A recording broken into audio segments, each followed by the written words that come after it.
চলো আজকে শিখি প্রথম শ্রেণী দ্বিতীয় পর্বের 194 পাতার যে কাজটি দেওয়া আছে এই কাজটি তোমরা ফলো করো।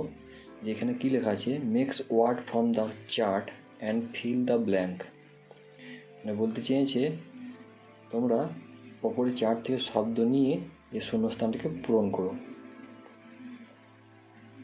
আচ্ছা, আমরা এখন কী দেখতে পাচ্ছি যে প্রথমে my, grandmother, father, mother, aunt, sister, uncle, father, brother, এখানে দেখতে পাচ্ছি। এখানে গ্র্যান্ডমাদার মানে কি হচ্ছে, গ্র্যান্ডমাদার মানে ঠাকুমা। আচ্ছা, ফাদার মানে হচ্ছে কি ঠাকুরদা, মাদার মানে মা, আন্ট মানে আন্টি, সিস্টার মানে বোন, আঙ্কেল মানে আঙ্কেল, ফাদার মানে বাবা, আর ব্রাদার মানে হচ্ছে ভাই। এই সব শব্দগুলোকে নিয়ে আমাদের এই শূন্যস্থানটা পূরণ করতে হবে। তাহলে করি। এইখানে দেখো প্রথমে কি দিয়ে আছে, হি।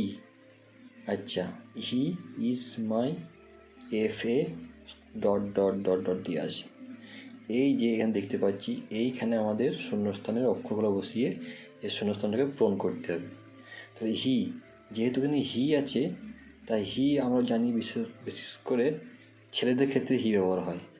আচ্ছা, হি হচ্ছে পুরুষ লিঙ্গ, তাই যখন হি দিয়ে আছে হি ইজ মাই, তাহলে সে হয় আমার, কী হবে FA। তো এখানে FA দিয়ে কী মিলছে, এইটা FATHER। তাহলে FA আমার এখানে দেওয়া আছে, বাকি চারটে সংখ্যা, চারটি অক্ষর আমাকে এখানে বসাইতে হবে। বাকি চারটে আমি দেখে দেখে বসিয়ে দেবো। এখানে FATHER,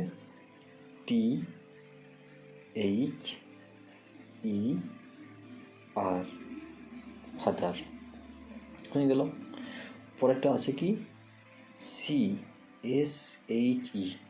আচ্ছা, যেমন এখানে হি ছিল সেখানে সি আছে, একটু ডিফারেন্ট কিন্তু একই মানে একই। সি হয় কি, সি হচ্ছে স্ত্রীলিঙ্গ, মানে মেয়েদের ক্ষেত্রে সি ব্যবহার করা হয়।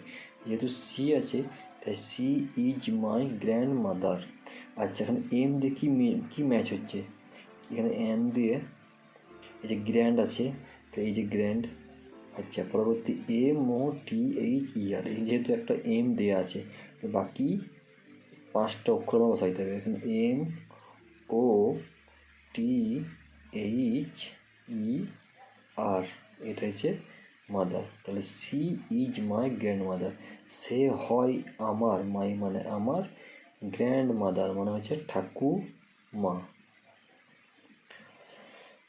পরেরটা দেখি, পরেরটা আছে সি, আবার সি মানে হচ্ছে স্ত্রীলিঙ্গ, মেয়ে বোঝাতে চাইছে। এখানে যে নামটা বসবে সেটা মেয়েদের নাম হবে, তাই সি ইজ মাই। আবার এস দিয়ে, তো এস দিয়ে এখানে কী আছে, এস দিয়ে এইটা আছে, তো এইখানে এসটা যখন দিয়ে আছে বাকি 1 2 3 4 5, তাহলে এখানে 1 2 3 4 5, তাহলে এইটাই মিলবে। সি ইজ মাই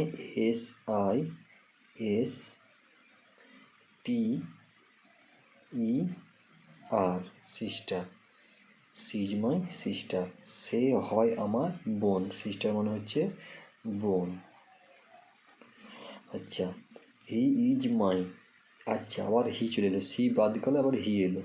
হি আগেই বলেছিলাম যে হি হচ্ছে ছেলেদের ক্ষেত্রে বসবে, পুরুষ লিঙ্গ, তো হি হচ্ছে পুরুষ লিঙ্গ, তাহলে এখানে নিশ্চয়ই কোনো ছেলের সমস্ত কোনো ছেলের নাম হবে। তো হি ইজ মাই, এইখানে যেহেতু শেষে ই আছে, তো ই শেষে এইখানে এইটাই আছে, আর তো ই নেই, তাহলে এইটা নিশ্চয়ই বসবে, যেহেতু 1 2 3 4 5টা অক্ষর, এখানে 5টা অক্ষর, এইটা, তো এখানে হবে uncle, UNCLE, uncle, he is my uncle হলো। তাহলে সে হয় আমার আঙ্কেল মানে হচ্ছে কাকা। সি, আবার চলে এলো সি, পরেরটা হচ্ছে সি, তো এখানে আবার স্ত্রীলিঙ্গ, স্ত্রীলিঙ্গ যখন আছে তখন সি ইজ মাই, এখানে প্রথম অক্ষরটা বাদ দিয়ে মাঝে একটা অক্ষর ভরেছে, ইউ ঘর আছে, আর 1 2 3 4টে ঘর আছে, তো নিশ্চয়ই একটা দিয়ে আছে, এখন 3টে বসাইতে হবে। এখানে 4টে অক্ষর কোনটা আছে, এইটা আছে AUNT, তো এখানে হবে AUNT, আন্ট, যাকে আমরা বাংলা অর্থে আন্টিও বলতে পারি। সে হয় আমার আন্টি বা কাকি। বা কাকিমা যাই বলা যায়। তাহলে বুঝতে পারলাম।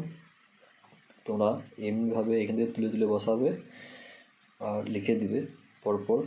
এখানে তোমরা যদি না বুঝতে পারো, এখানে দেখবে যে প্রথমে তোমরা এইখানে অক্ষর গুনে নেবে যে কটা ঘর ফাঁকা আছে আর এখানে কটা আছে, তাহলে বুঝতে পেরে যাবে। আর বলে দিলাম যে হি হয় ছেলেদের ক্ষেত্রে, সি হয় মেয়েদের ক্ষেত্রে। তোমরা ঠিকঠাক এইভাবে বসিয়ে দেবে। আমি আবার আসবো পরের ভিডিও নিয়ে। যদি এরকম ভিডিও পেতে চাও তো আমার এই চ্যানেলটিকে সাবস্ক্রাইব করবে, লাইক করবে। কোনো কিছু প্রশ্ন জিজ্ঞাসা থাকলে তোমরা কমেন্টের মধ্যে লিখে দেবে। আমরা পরবর্তী ভিডিওতে সেই প্রশ্নের উত্তরটা তোমাদেরকে দিয়ে দেবো। আজকের মতো এইখানেই, আবার দেখা হবে পরবর্তী কোনো ভিডিও নিয়ে।